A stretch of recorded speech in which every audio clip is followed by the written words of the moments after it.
Welcome to Cool. today's webinar. We'll be covering age lead and monetization, as well as giving a demonstration of our delayed leads via campaign triggers feature. Friendly reminder that this is being recorded and will be posted to our YouTube channel 24 hours after this webinar wraps up. If you have any questions at all, feel free to drop those in the QA and we'll cover those in real time this session, as opposed to saving those for the end.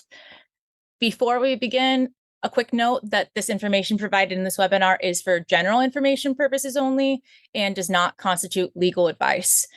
We definitely recommend consulting with a qualified attorney for guidance specific to age leads, monetization, your business, and any situation that we discussed today. So we rarely get time with you, Ross, alone. So I love that we're going to have you today's session and pick your brain on some of these age lead strategies. So my first question to you here is, why do you believe that age leads are an underutilized revenue stream for many lead gen businesses today? Yeah, so I think a lot of lead generators, lead buyers, lead creators, everyone it's not the first thought. They want to get that lead fresh. They want to sell it for the most amount of money, and they want to optimize. And that's the main focus of their business. That's where the biggest amount of revenue is going to come from. That's where all the deals are made. That's going to drive their business. But what they don't realize is, I hate to sound cliche, but they're sitting on a gold mine. They have all this data after they sold it that has value to it, and I just don't think they're thinking about it as much because the pricing, and it's not as pretty as a real-time lead. I think that's the biggest thing. Maybe it's not as yeah, that's what I'd say. It's not as pretty as a real-time lead, and there's a lot more work involved, I would say, and the revenues might not be as much, but it's just not as exciting. Are there any like myths or things that are kind of circulating around the industry when it comes to even working age leads and things like that? Yeah, I think age leads, for the most part, have like a bad rap to it. People are, I guess, people have been burned by buying them sometimes, or you're not sure what you're getting. It might not convert at the rate you want. Even when you're selling the age leads to your potential buyer, they might not be happy with what they're getting. So there's a lot of misconceptions and a lot of, you know, some people just tend to avoid it. It's almost like a mess to them and they don't even want to get involved. But if they have the right systems in place and they know what they're doing, they know what questions to ask, they know who they're working with, it could be a great revenue stream for them. And I think we're definitely going to talk about that in today's webinar, Yeah. in addition to actually showing some implementation that we can do in real time. When it comes to the first step that a lead gen company should take when they're trying to monetize like a backlog of age leads, or maybe they're stepping into the world of age leads and they've never explored it before, can you walk us through like what the initial actions would look like? So I think step one is to have realistic expectations. These are if you're dialing on these, if you're, utilizing age leads, they're not going to perform like a real-time lead. You have to realize you might have to dial these a few more times. The contact rate's not going to be, what a real-time lead is. Some of the customers might be upset they're being called. So there's a lot of stuff like that to work through. And also I think it's just, you got to make sure you're tracking everything properly too, like how much you're paying for the leads. Are you making a profit from monetizing them, and how are you working them? If you are a call center, you might want to bucket your age lead separate from your real time. You're going to want to give your real time the higher priority, your age the secondary priority. So there's a lot that goes into when you first start out, but these are things you have to think through before you jump right in. Absolutely. And we talked a little bit before this webinar about when it comes to looking at your data, you really have to look into not only the hygiene of it, but also the agreements that you have in place, because ultimately there are some non-reseller agreements. So you want to double check that all of your agreements you're following compliantly in all your data sources. When it comes to scrubbing or even that initial data, any type of recommendations for cleaning up lists before even selling in terms of data hygiene? I would definitely, use something like Blacklist Alliance, any type of litigator scrubbing. If you have phone validation, it can't hurt to validate these phone numbers before you dial them. Any type of hygiene is recommended in, will definitely give you better results, in my opinion. And to like you said, if you are a lead buyer, definitely check your agreements to see if you are able to resell them. Um, Also, something to think about if you are a lead generator and you're selling leads, maybe you want to include that in your agreements so you can be the one selling the leads age, not your buyers reselling. So definitely, check your agreements front and back, whether you're a lead buyer or lead seller. And again, just to reiterate, we're not legal. Please consult with your internal legal counsel on these types of things.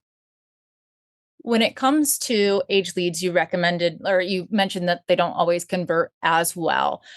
Is there, when you're going into a lead gen business, is there a size or amount of data before you can truly start selling it? Or do you think this is something that anybody can kind of like push off right away when it comes to that? Is there a volume amount?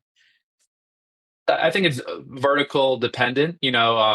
Home services, you might be able to start off with a lot less than maybe, let's say, a health insurance or a Medicare type, or even diabetic might be a higher volume game where home services can be a few hundred.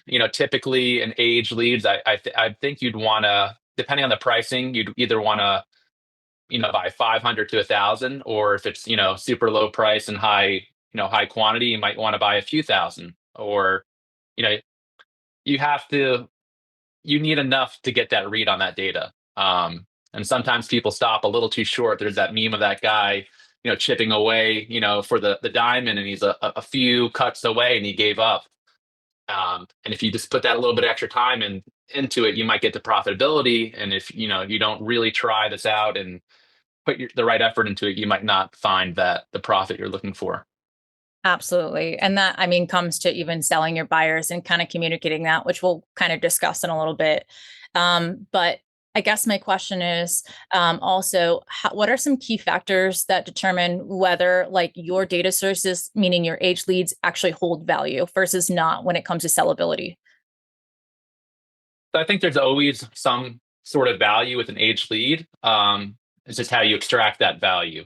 Definitely, the older the lead gets, I would say the lower the value it has, but it doesn't mean you can extract something from it. I think actual age of the lead will determine some things, but there's ways, there's technologies out there to where you can find out if that user is still active or if they're still browsing online, if they're still filling out, co-reg, or they're somewhere active online, or even like a lookalike audience. There's still ways to even extract value from super old leads, but I do think the minimum amount of time from when that lead was first created, holds the most value. So within the first, few minutes to the 24 hours to 7 days is probably the highest value. After that 14-day mark, it's probably going to start going down a downward trend in terms of value, but it doesn't mean that there's not value and there's not, profit to be made with those older leads. Absolutely. And I think we may have discussed that, the average consumer period is about 30 days before that interest dies off. But when it comes to our users and even starting in this age lead journey, is there any type of like delay that you would even recommend? So that 30 to 60, 60 to 90, is there a sweet spot when it comes to actually selling these types of leads? Yeah. So it all depends on your model. If you're monetizing internally, if you are the end buyer, obviously you're going to want to see if that lead ever converted or if they did not convert. Um, and if I was the end buyer, I'd maybe have a more aggressive follow up on that lead. And maybe after day 30, you might consider that lead lost, and that might be a good time for you to, sell that lead to another buyer. It all depends on your model and where you sit in that order of operations of whether you're a generator, an aggregator, or a buyer, or the end buyer. Everyone kind of has a different role or different value in terms of time, I would say. Absolutely. I mean, that makes complete sense. It really just depends on your position in the market. Um, what about when it comes to lead buyers themselves? So you're talking to a potential buyer about your new stream of age leads. You haven't done it before. How should lead buyers be essentially positioned or educated when selling them aged versus real time? So obviously, a real-time lead is going to have the most value. You're going to want to think about your cost to generate that lead. If you are selling your leads aged, you definitely you want to consider, these leads are kind of sitting in a database, sitting there. They have value. Any money you can make from selling those leads, in a secondary to a secondary buyer is going to be additional profit that you can then take and put back into your marketing efforts. So you definitely want to get as much as you can, but sometimes you don't want to, squeeze too hard. You want to make these relationships with these buyers, put your best foot forward, and definitely share with them what you have, what you're doing, what the age range is.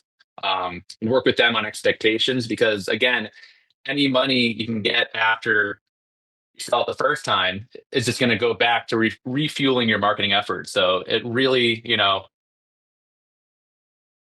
I'm trying to think of how to answer it directly, but anything you can get is more than nothing. If that makes sense. Any, yeah, that's kind of how I would phrase it almost. Absolutely. So it sounds like you're talking about maybe tiptoeing into this when it comes to buyers. So maybe doing this on a rev share or something if you're initially dipping your toes as opposed to straight out cost per lead. Um, because cost per lead, obviously, you have to have a decent volume size and you have to have that buyer buying a decent volume size. Otherwise, they're bound to fail. Ultimately, with age leads, it's sample size. So is that where you're getting at? That rev shares are Yeah. probably a nice way to tiptoe into that. Rev share is a great way to get into it because you're both, there's no risk involved. And if you have a good relationship with your buyers, they're going to give you that feedback, and maybe you guys can come up with a CPL on those leads that work for both sides. But if you're definitely starting out with this, you're going to want that good relationship with your buyer that you trust because you're going to want to get that feedback, from them. Of course, if you do a rev share and everything works out, and they come back and they want more and more data, it might be working a little better than they're telling you it could be, but these are all, even in the real time lead world, it's the same thing. The same games are going to be played, depending on the relationships. And you just things to be aware of. If your buyer is telling you these are the worst leads ever and they're not buying anymore, then maybe they're not worth that much, or maybe that buyers is not monetizing them the right way. So there's always a lot of factors to consider.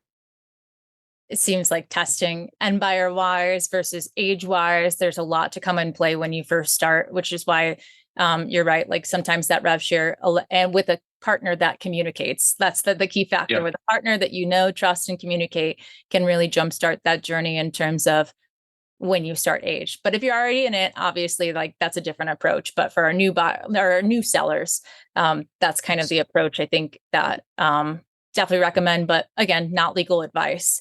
When it comes down to perhaps giving them different, like, can you break down different types of offers where in 2025 that age leads tend to perform best in? So from what I'm seeing with helping our customers, I'm seeing a lot in home services right now. I think home services in general is blowing up in a good way. Um, and when I tell people with every vertical and why I like age leads is because when a lead is sold to the first buyer is not always going to close that lead. Something might happen with the buyer and the consumer to where the consumer's unhappy. And if the second or third buyer calls up, they might have a better deal proposition or something to get that consumer to sign up. And home services is a very competitive, marketplace where you're going to have multiple people bidding on that job. So I've seen a lot in home services. Um, the health insurance, another one where people are shopping multiple plans. Same thing with like auto insurance, solar, which could fall under home services. But I also think it doesn't matter what vertical you're in. There's other technologies out there where you can even append data to your current data set. So if you're generating, let's call it a few hundred leads per day, there might be data overlays where you can query these databases in real time and get additional data about these consumers, and you might make them valuable in other marketplaces. For example, if you have it's called a legal site, but you run a data append and you can get some mortgage information or credit rating or, some types of what type of shopping they're doing online. These types of data sets can overlay on your data and make them worth even more to other people. So you might generate a legal lead, but you might find out they have a mortgage with this bank and their credit score is, 720, and something else that, another buyer out there now might be interested in that lead. Even though it originated as a legal lead, there might be another home or use for it in another vertical. So there's a lot to consider when you have all this data with how you can monetize it. Creativity seems to come into play when it comes to Yeah. age leads, cross-selling, the healthy marriages between like solar, home services, you mentioned legal, debt repair. All of these facets can make up a consumer and also open up opportunity for people to monetize in different ways. Um, Going back to kind of like, let's say we're cross-selling a lead, would you recommend any like particular approach when it comes to outreach for people that you're cross-selling versus people who have already been approached by the same offer? So in your example, like roofing.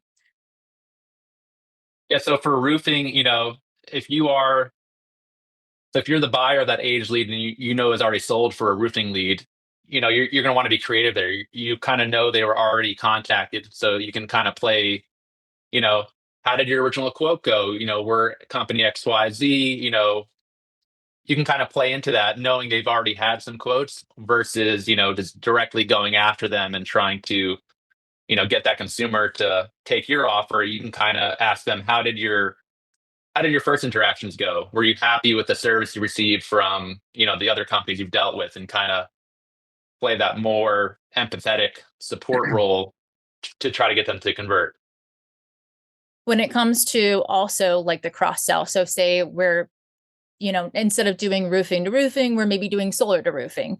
How would you differently approach that particular script and intro when it comes to actually pivoting the consumer in a like almost interaction that they didn't expect? Yeah, so that's a tough one. I think it comes down to like marketing, and everyone has their different ideas and plays. But you could approach them out of the blue. You could approach them saying, hey, you were in the market for roofing leads, and sometimes when people are considering, getting a new roof on their house, this might be the best time to look into solar panels. So knowing where that lead originated from could give you a good way in with that consumer, or you can just kind of go from left field saying, hey, we're a solar company.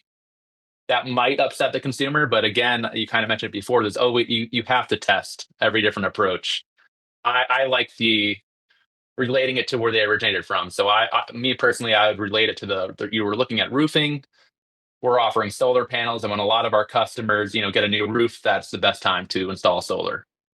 So I do think knowing again where that lead originated from and what kind of journey that consumer is on could play into your marketing efforts and, you know, get you a better in with that consumer. Absolutely. What role does timing and cadence play into reviving age leads, and how essentially should businesses approach this?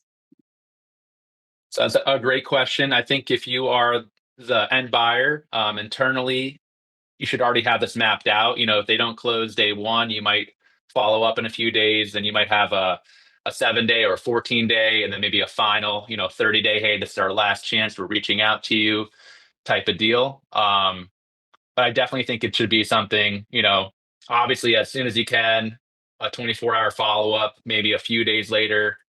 Then you have the 14-day and the 30-day. Um, but reviving an age lead, you might be reaching out over 30 days later, and you might just again be doing a checkup. Hey, how did everything work out? Did you end up going with X, Y, or Z? Anything to engage that customer to give you any information, I think is a good play. That makes a ton of sense. When it comes to the actual marketing tactics, we've kind of mentioned like segmentation of age. We've mentioned different ways of doing that. In terms of omni-channel presence and things like that, are there any like particular channels that you would recommend with age leads? So I really like the idea of taking all your age leads and looking into a postal or offline mail, snail mail, whatever you want to call it. It's kind of funny. I've been talking about this more and more. Every day I go home, I'm very excited to look at my mail. I don't know if it's because I'm into marketing or seeing what other people are doing, but it's a great way, to get to people. Everyone's phones are blowing up, emails blowing up, they're online all day. Maybe I'm alone here, but you grab your mail, And sometimes there's a cool mail piece and it might catch your eye. And right there, you can have a dial in number or a good mail piece that gets someone's attention. And it can be vertical agnostic to what the lead originally signed up for, but it's a good way to get in front of people in that household and drive a call in. So I would definitely explore offline, postal mail. That's funny that you mentioned that because I'm in the Yeah. same boat. It's like the mail doesn't come as often as it used to. There isn't a ton of junk mail anymore, and so I actually am looking through every piece. So it isn't interesting now that everything's shifting to online. There isn't a ton of direct mail out there, which is a great channel. Definitely, we talked about recommending going with a company that specializes in direct mail, like a directmail.io or things like that, as opposed to dipping your toes in direct mail because there's so many variables. There's different, geography like areas that hit well with direct mail. So in terms of even testing that channel, always partner, or it would be a recommendation to partner with essentially companies that know what they're doing so that you can have the best chance of testing that and your data set. I agree. Yeah, mailing by yourself, I think it's crazy. There's a lot to worry about: the postage, the printing, the NCOA, which is I believe it's National Change of Address. There's a lot of little things to worry about, and like you said, I would definitely find a good partner, someone who's been doing it for a while, and work with them. What about other channels? I know email, little less invasive, some compliance as opposed to direct mail that seems to be a little bit less compliant heavy. How's that performing when you look at age leads in today's world? Email, I think, is getting harder and harder, especially with the inboxes, for or partitioning your inbox and putting, promotional and general and all these different subcategories. It could work. I would look into also, if you have a decent database size, lookalike audiences or any type of cookie retargeting. You already have that data. There could be ways to, again, get a similar audience or even retarget that consumer on Facebook or wherever they might be, and you know what they signed up for originally, so you can hopefully grab their attention and maybe drive them to your page or drive a call in as well. I think we emphasize creativity in age leads. There's Yeah. so many different paths that you can go with age leads. It's a matter of, starting that monetization and then growing it from there. But you can't really do it until you start. Yeah, and I think data is always valuable. There's always some sort of value to that data, and I kind of mentioned it before. The more data points you can get on the data you have, whether you're using a data append service or whatever you have available to you, and it might cost you a little bit, but you can definitely make that data exponentially more valuable, knowing more about the data you've already collected. You know where they originated from, you know that they signed up for this offer, and now any extra data point you can get increases the value of that record. Absolutely. Can you walk us through, and I know that we're going to be doing a demo in a little bit here, but can you walk us through what a successful age lead monetization strategy looks like using Lead Prosper? Sure. So, using Lead Prosper, if you let's, pretend you have an O&O site for home services, you're going to collect, you're going to have your form. The consumers are going to fill out that form. You're going to submit that lead to Lead Prosper. Lead Prosper will handle that lead, whether it's a highest bidder campaign or whatever type of campaign you have set up. Um, we'll sell it to the highest bidder, and then afterwards you can create a campaign trigger that then has a delay of, let's say, 14 days, and then you might have your age buyer pool that we can then trigger that lead to automatically be sold 14 days later to that pool of buyers. That'd be a very simple use case of, you generated a lead, you sold it real time, and then depending on your contracts, maybe you say they're 14 days exclusive. After that 14th day, Lead Prosper will automatically send it out to your age buyer for you. That's wonderful. We have a question from the audience that kind of plays off of this. Is there a system in place on Lead Prosper, Lead Prosper's end now able to designate a time frame for which to send that data to a webhook, CRM, or post after a certain amount of days for a flat payout amount per lead? It's a great question. And though, yes, you can do that. That you would use our campaign triggers with a delay on it, and to log that flat CPL or price, I would send it to another lead prosper campaign with inside of your lead prosper to track that, if that makes sense. So lead comes into your real-time campaign, it goes out to your buyer. 14 days later, we can trigger that lead to another lead prosper campaign that will then track that buy, that sell price, to your age buyer. And we'll definitely demonstrate that in a second, which I think that you're gonna love what you see. If you haven't already tested already, we launched it. It was a couple weeks ago, maybe about a week, but it's relatively new. So we're excited to actually dive into that today in terms of what that looks like and how that can be used in that specific example as well. When it comes to KPIs that a team should be tracking to measure success when running age leads campaigns, can you elaborate on what you should be looking at when it comes to either monetizing that in your own campaign or when you're working with an end buyer? What are some KPIs that you would be looking at? So I think it's almost the same as if it's a real-time lead. If you are the buyer, you're going to want to make sure you're making a profit or making more than you're spending. Um, for sure. Otherwise the campaign's not successful. If you are, the one selling the leads, I don't like to use this. I'm trying to think of the right word to use, but this is all anything you can sell those leads for, again, is additional revenue to go back to your marketing efforts. So anytime you can sell an aged lead, you should look at that as a win-win. You've already sold that lead, to your real-time buyer. Now you're selling it for the second or third time around. And all that money does go back to your marketing efforts, which allows you to buy more leads. So if you are the one selling it, anything you can get for it to a degree is a win. You don't want to ruin your quality. You want to be careful with how many buyers you're working with and, how often you're selling these leads. So that is something to think about. But if you are the buyer and you are trying to utilize these age leads, you definitely want to, I would say, simply make sure you're making more than you're spending. And if you do have a call center, something to think about that I've heard often is, when you're dialing these age leads, you are filling up your hoppers, you are spending time, you might not be penetrating your list as much. And if your agents are on the phone with people who are consumers who are just talking and not buying, these are things you need to be thinking about because you could be wasting money that you're not, just because you paid $100 for these leads, there's other costs involved with dialing them, the agents and list penetration. And if you are a call center owner, there's a lot to think about, um, a lot to manage, but it could be very profitable and a great play. You're certainly right about thinking about the call center aspect, especially when it comes to team morale.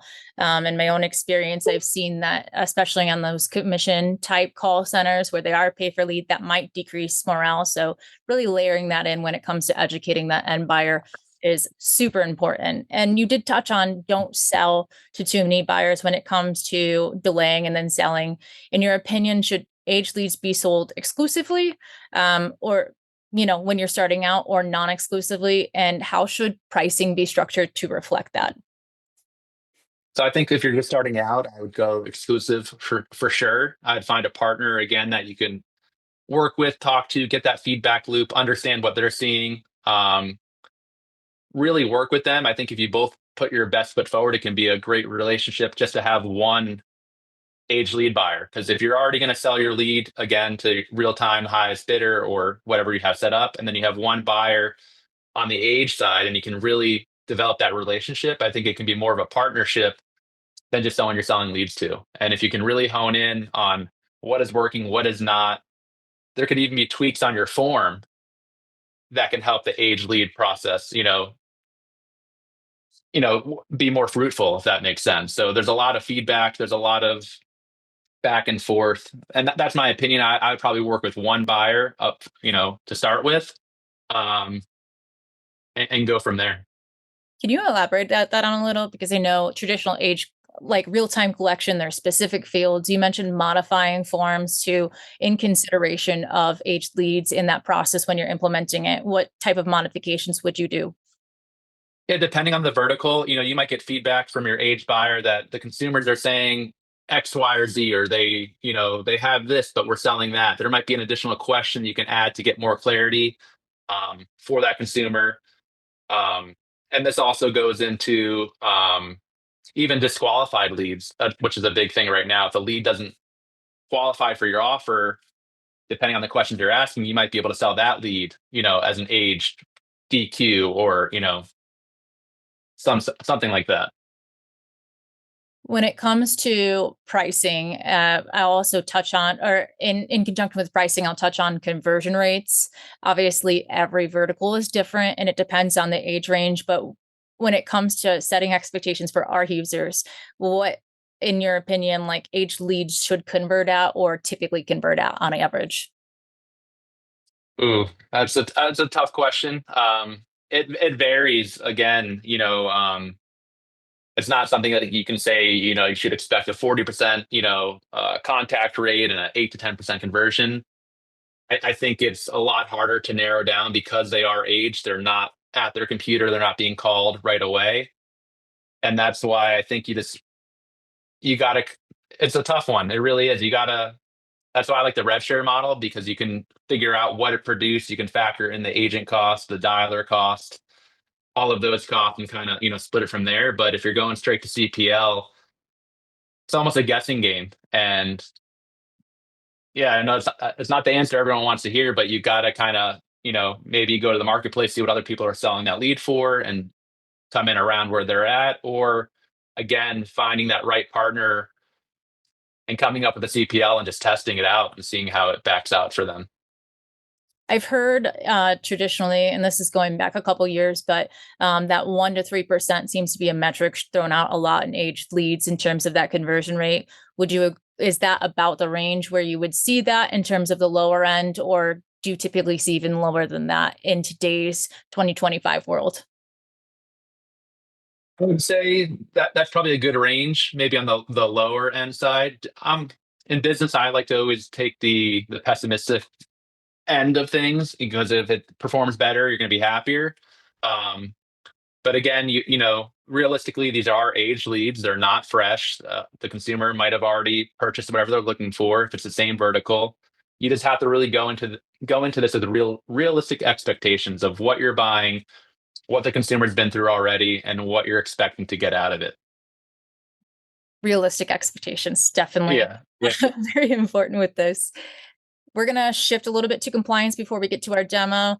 Um, there is increasing scrutiny around TCPA consent, even, that one-to-one coming up, and then disappearing, which really had the industry laser in on compliance. So how can companies ethically and legally monetize age data, in your opinion? Obviously not legal advice. Yeah, I'm definitely not a lawyer. This is not legal advice at all, but the more you can share with the consumer up front, whether you have the marketing partners list or some information above or below the submit button, that could be nice. I do know some verticals or, like Medicare, they're still, I believe they're pushing 1-to-1 still. So there might not, Yep. age leads in Medicare might not be where it was, before the end of last year.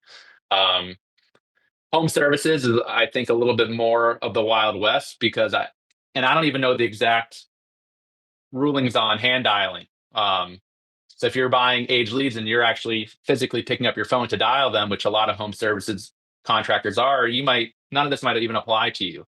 Um, so definitely depending on the vertical you're in, there could be different rules that you should be aware of. I would talk with your legal counsel. Um, but I do believe, the basic, having the marketing partners list, mentioning this in your terms and conditions or your privacy policy and being upfront as possible is the most ethical thing to do.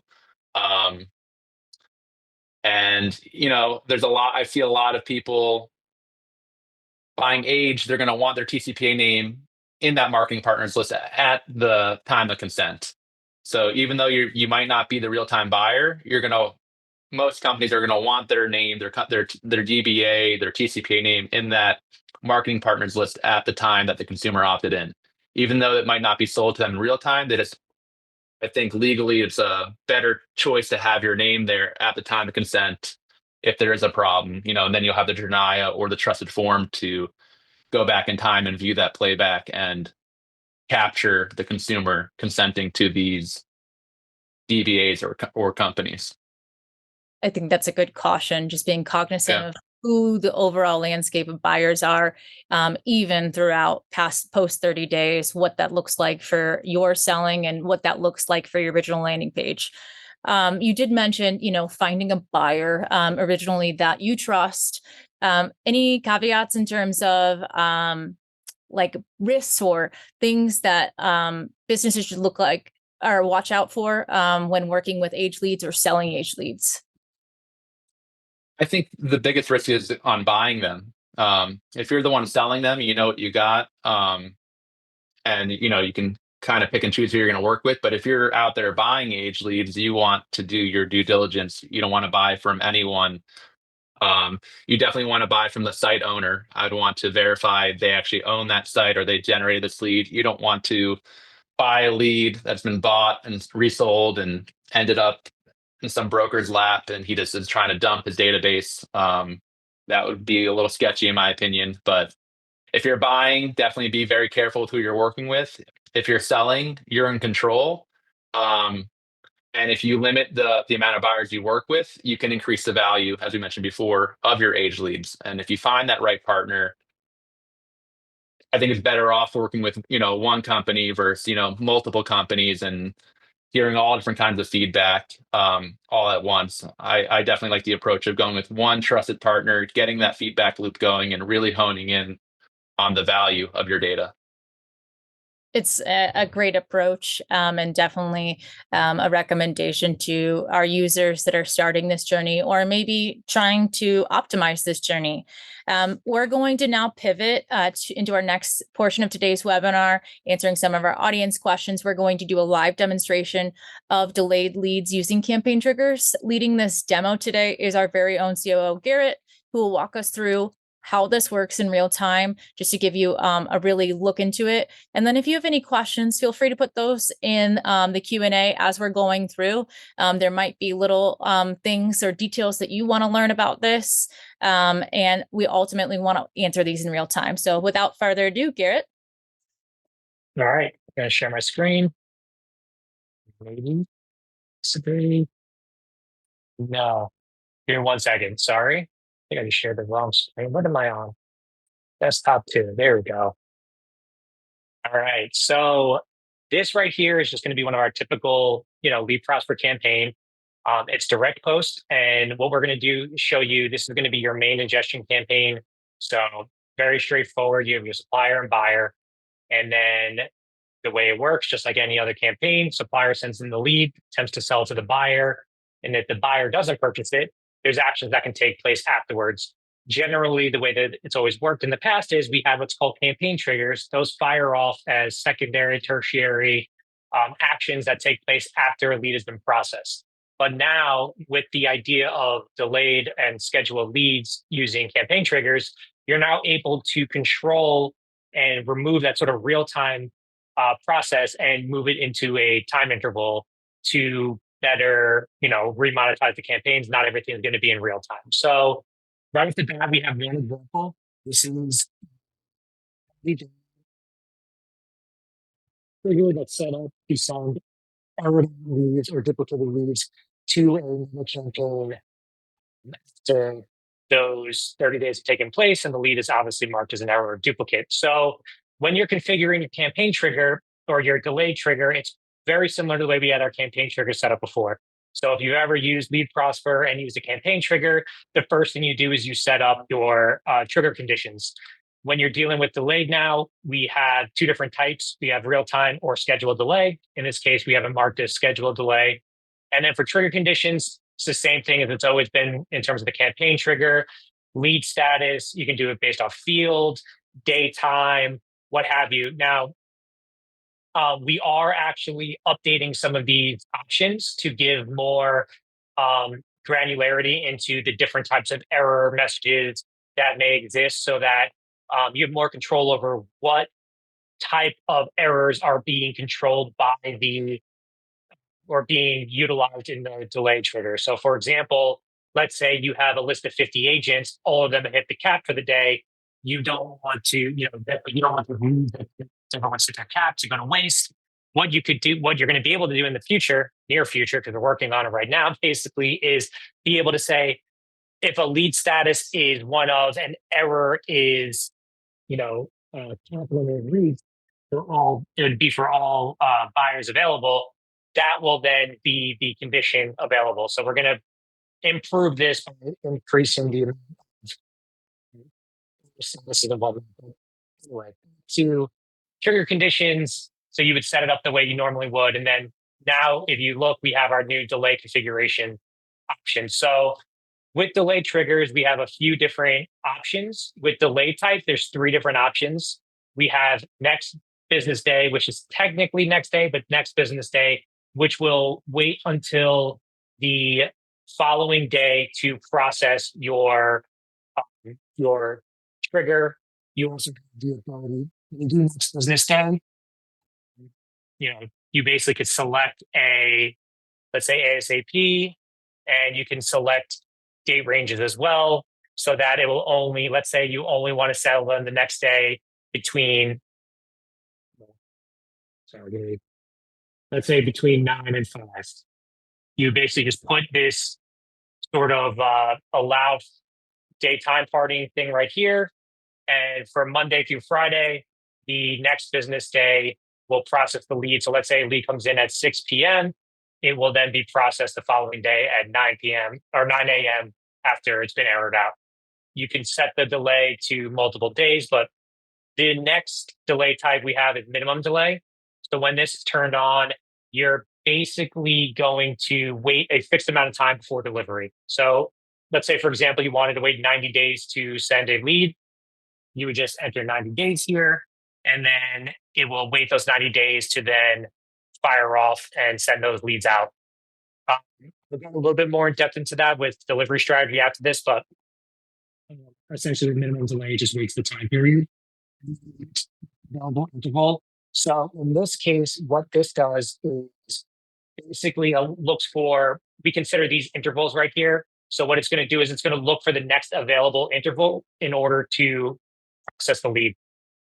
So to the original example, let's say you're running a campaign 9 to 5, a lead comes in 7 p.m. and errors out. That lead will sit in a bucket, and then at 9 a.m. the following day, it will then process. So those are sort of the 3 delay types. Again, they're pretty straightforward, but really where what comes into play more is the delivery strategy. So when you have next business day, there's different delay type, there's different delivery strategies available. So with ASAP, what that does is as soon as your next day hits, what it's going to do is it's going to try to send all of them as quickly, all the leads that have been collected, send them out as quickly as possible.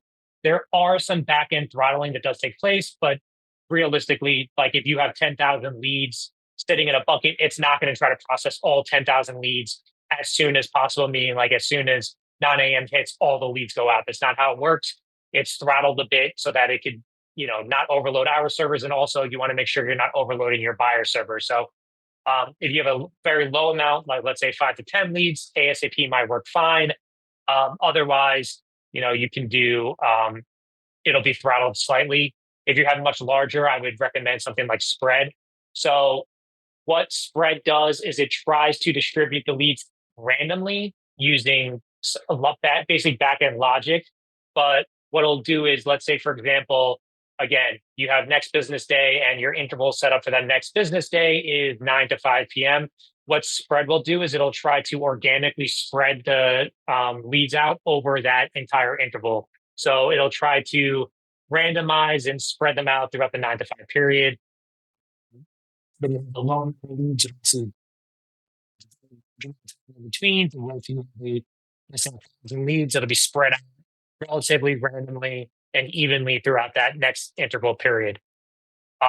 With minimum delay type, you have basically ASAP and Spread are still strategies available, but you have a new one that's considered organic.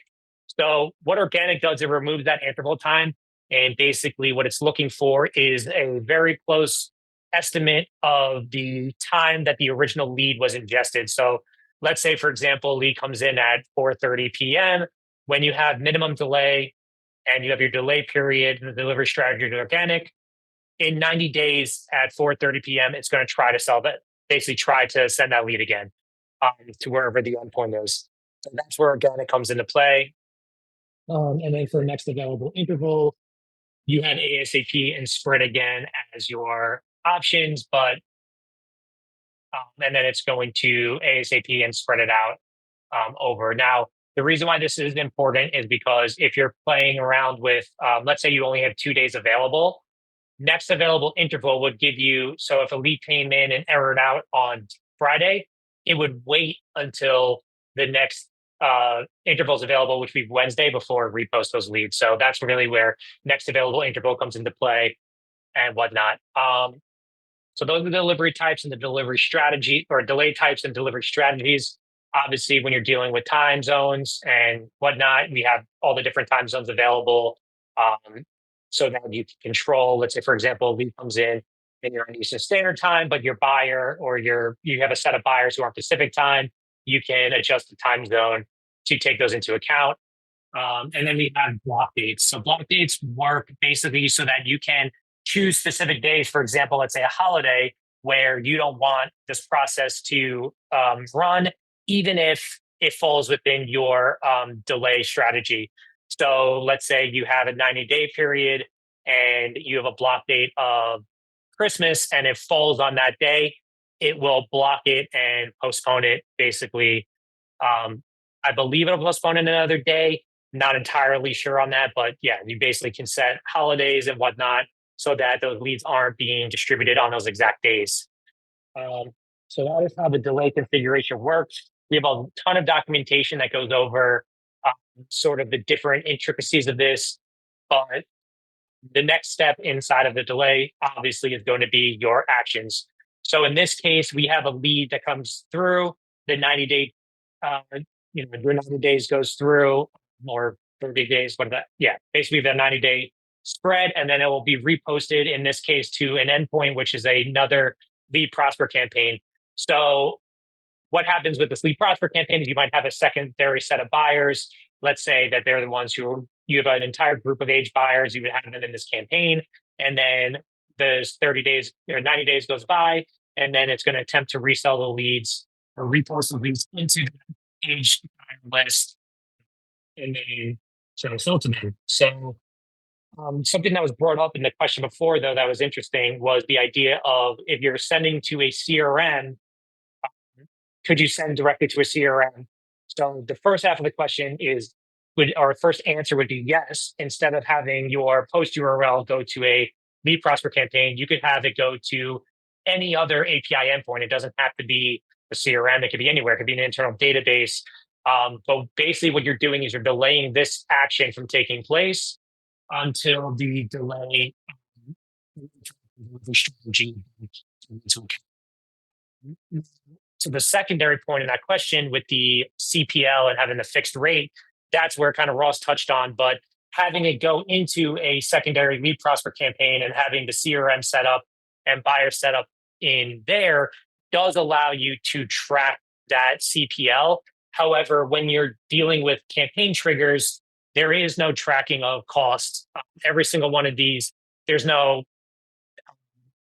are no logs in place technically. If you go to a lead and you go to triggers, which is something that if you're a lead prospect, you've gone through, we have trigger logs for each lead, you'll be able to see the data, but in bulk, you won't be able to actually see the delay take place. However, if you have a secondary campaign, you post into that campaign, from there, you'll be able to analyze the triggers a bit better. So something to keep in mind, and you'll also be able to track your CPLs and whatnot. But yeah, once that's done, you basically hit save, and by default, your everything is paused when you create a campaign trigger by default. So it'll be paused technically, but then you can unpause it and set it live. Now, something to keep in mind is that with delay triggers, we do have the option to pause a queue. But what it does when you pause it, you are stopping all lead delivery. And if you have a lead, so let's say, for example, you have a 1 day lead delay.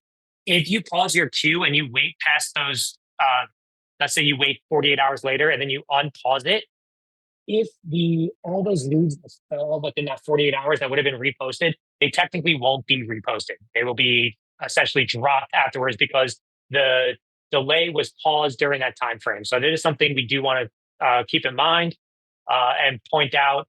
And you actually, when you do pause, if you have a queue, there is a checkbox that allows you to confirm that you understand this. But something to keep in mind is if your delivery window, if the trigger is paused while a delivery window is open, those leads that would be reposted in that delivery window will be dropped essentially and not reposted. So definitely keep that in mind. And then, okay, another thing to keep in mind, sorry, I do want to point out is that if you make any changes, so let's say we save this and there were changes made, a pop-up here will appear that does confirm the trigger updates. And the reason for it, very similar, is that if you have items that are technically in the queue already, they may not repost correctly or the way they originally intended if you make update to the trigger and the actions when it's being taken, when you're have a queue already developed. So here you'll get a pop-up that shows the delivery period, delay period, the delivery strategy, and the changes that were made. So do just keep in mind that when these changes are made, it could directly affect any leads that are already scheduled or in the queue when you do hit that save button. So yeah, that's kind of how we go working with delayed triggers. Something I do want to point out again is that we are in beta. So it is a very new feature. We have a lot of updates and advancements coming in the next few weeks. So do keep a lookout for those updates. And with any sort of feature that we have, if you have any questions or concerns, don't forget to support. I'm more than happy to kind of go through and work with you guys to set up the new delays and then any questions you might have. Thank you so much, Garrett. And I know that we have really great documentation on this feature as well. We encourage all of our users or people that are looking at our platform to go through that documentation top to bottom, as there's a lot of helpful tips and you want to read those in depth just to make sure you're getting the best start. But essentially, if there's any questions, feel free to reach out to our support via email. We'd be happy to do that. So that wraps up today's webinar. We thank everyone for our questions and for joining us today. We hope you found this session insightful and walked away with some actionable takeaways here. If you have any follow-up questions, again, reach out to our support via email and don't hesitate to do so. And we will be putting this recording on our YouTube channel within 24 hours. We'll also be sending out an email with this link as well as the support article that I just suggested there. So until next time, take care. And thanks again for spending time with us today.